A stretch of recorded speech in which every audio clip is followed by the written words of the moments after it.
Test cricket के white सिर्फ एक जर्सी ही नहीं होते हैं, बल्कि हर एक क्रिकेटर का सपना होता है कि वो किसी एक दिन उस जर्सी को पहने और अपनी कंट्री को रिप्रेजेंट करे। इसी सपने के साथ एक और एडेड प्रेशर के साथ शुभमन गिल की जर्नी शुरू हुई एज इंडियाज 37 टेस्ट कैप्टन। इस जर्नी की शुरुआत में ही उन्होंने सेंचुरी तो बनाई, लेकिन एक ऐसी चीज है जिसकी वजह से वो सबकी नजरों में आ गए, और वो थी उनकी black socks. As bizarre as it sounds, Shubman Gill को एक्चुअली में फाइन लग सकता है फॉर वेयरिंग ब्लैक सॉक्स। पहले दिन ही आके उन्होंने एक स्टाइल वायोलेशन किया, जिसकी वजह से वो आईसीसी की नजरों में आ गए हैं। लेकिन शायद आप, मैं, हम सब ने कहीं ना कहीं कभी ना कभी तो वंडर किया ही होगा कि आखिर टेस्ट क्रिकेट में स्टाइलिंग इतनी ज्यादा इंपॉर्टेंट क्यों है। आखिर क्यों है इतने स्ट्रिक्ट रूल्स और इतनी स्ट्रिक्ट गाइडलाइंस की प्लेयर क्या पहन सकता है और क्या नहीं पहन सकता on field while playing test cricket. आखिर क्यों इस ऑल व्हाइट लुक को आज भी इतने सालों बाद भी आइकॉनिक माना जाता है। गिल ने हेडिंगली टेस्ट के डे 1 पर ब्लैक सॉक्स पहनी थी, तो उन्होंने आईसीसी के clothing and equipment regulation clause 19.45 का वायलेशन किया। इस रूल के अकॉर्डिंग प्लेयर्स टेस्ट क्रिकेट में व्हाइट, क्रीम या फिर लाइट ग्रे कलर की सॉक्स ही पहन सकते हैं। उसके अलावा अगर वो कोई भी कलर की सॉक्स पहनते हैं तो उन्हें फाइन लग सकता है और उसके साथ डीमेरिट पॉइंट्स भी मिल सकते हैं।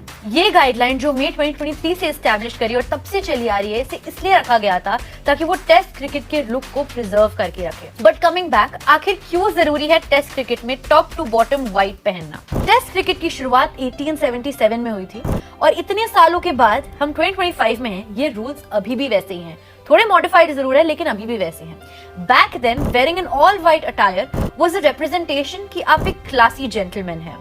सिर्फ यही नहीं, ये एक सिंबल भी था, एक सिंबॉलिक तरीका था ये बताने का कि क्रिकेट एक जेंटलमैन्स गेम है। तब से लेके अब तक ये क्लोथिंग और ये अटायर टेस्ट क्रिकेट का एक ट्रेडिशनल एस्पेक्ट बन चुका है। Crisp white shirts, trousers, white pads, white shoes end of course white socks. ये सिंप्लिसिटी एक टाइमलेस एलिगेंस क्रिएट करती है, जो टेस्ट क्रिकेट में पेशेंस और प्योरिटी दोनों को ही काफी अच्छे से दिखाता है। लेकिन जैसे जैसे टाइम आगे बढ़ा और मॉडर्न क्रिकेट ने नई अडेप्टेशंस करना शुरू करी, वैसे ही हमने देखा कि T20 और ओडीआईस में अलग जर्सी दिखने लगी।